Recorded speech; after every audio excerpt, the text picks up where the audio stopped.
Hey guys, welcome to the Gentleman's Plate. Today we're making vegan chili rellenos.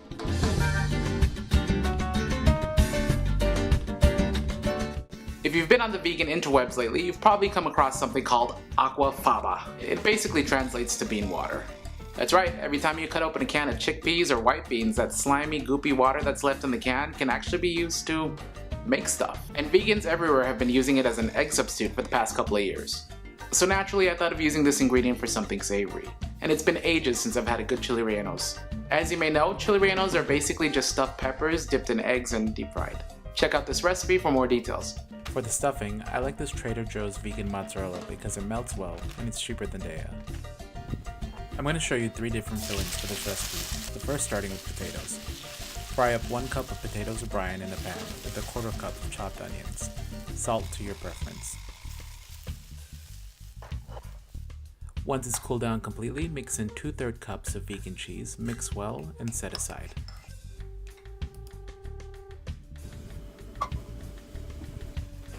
For filling number 2, fry up a 1/4 cup of onions in a saucepan with oil.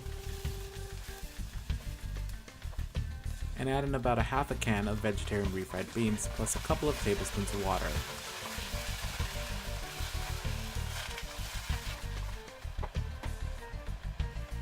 You can also add some taco sauce or salsa of your choice so you can season it to your taste. Finally, all you have to do is mix well and let it cook until it thickens up.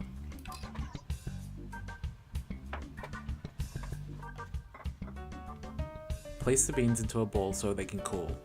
Once it's completely cool, add in 2/3 cup of vegan cheese and mix well.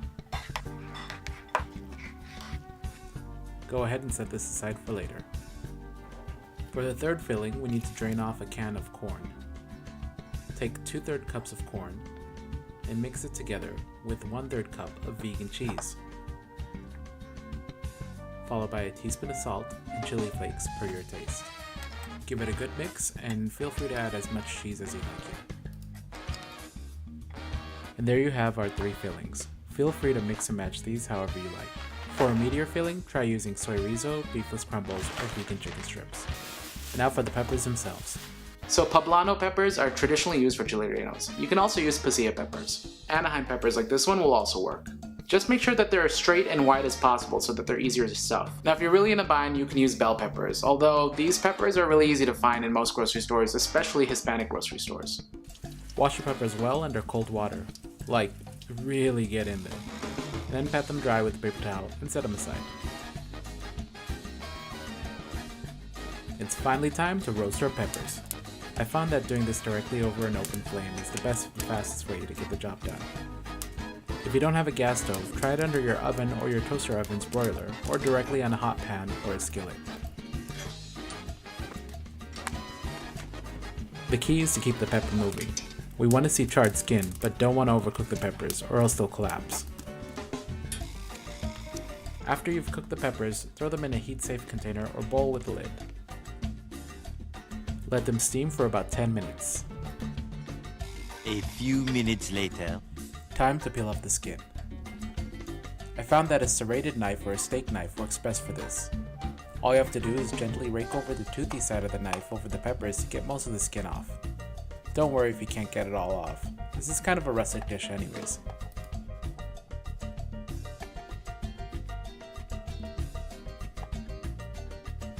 Now for the stuffing. Take a knife or scissors and cut a 2 to 3 inch slit on the side of the pepper. Remove the seeds and innards.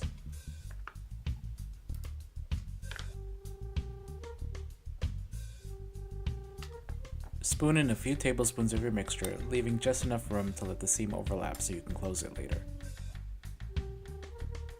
Close the seam with a few toothpicks, but remember where you put them so you can take them out before serving.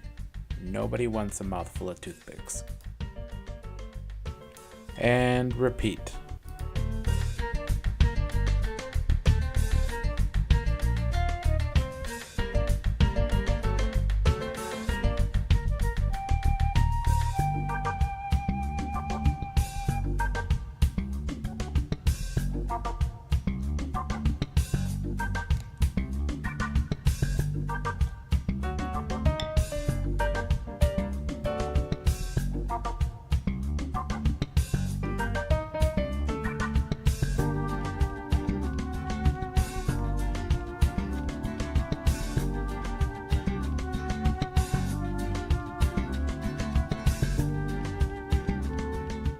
Next, you'll want to start heating up your oil to about 350 degrees.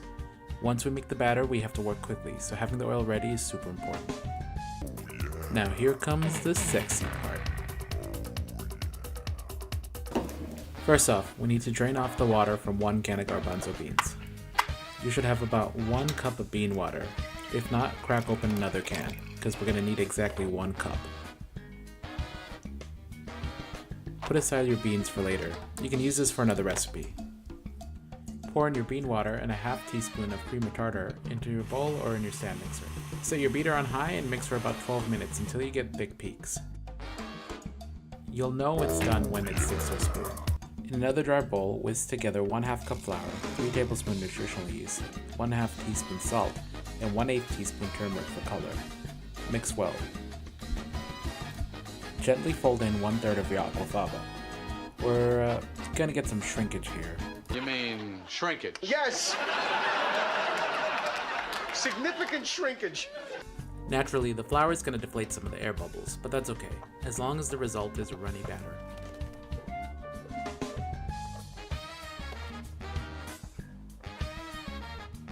It was probably a good idea to sift together the flour, salt, and turmeric first, but if you forgot to like me, don't worry about it. If there are any clumps, it'll all just work out in the end.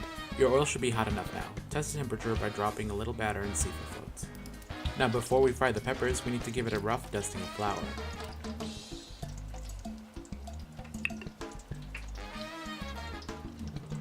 Now dip your pepper in the batter, making sure you put a little extra batter to close the seam. Then drop the pepper into the oil seam side down. Flip the pepper to cook evenly, and cook for 5 to 7 minutes until golden brown. Once it's done, strain on a plate covered with paper towels and set aside. Remember, as you're battering your peppers, make sure to really close up that seam with batter to prevent the oil from getting in and flooding the pepper.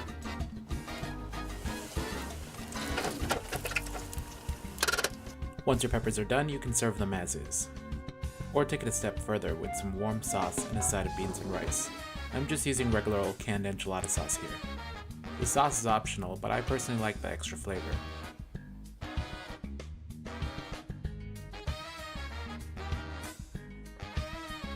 Or take it another step further by dunking the pepper in sauce and tossing it under a broiler in a cast iron pan with some cheese on top.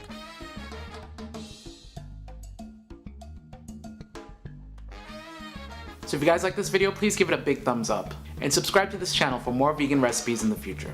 As always, you'll find complete recipe directions and a list of ingredients at my blog at www.thegentleman'splate.com. Thanks for watching.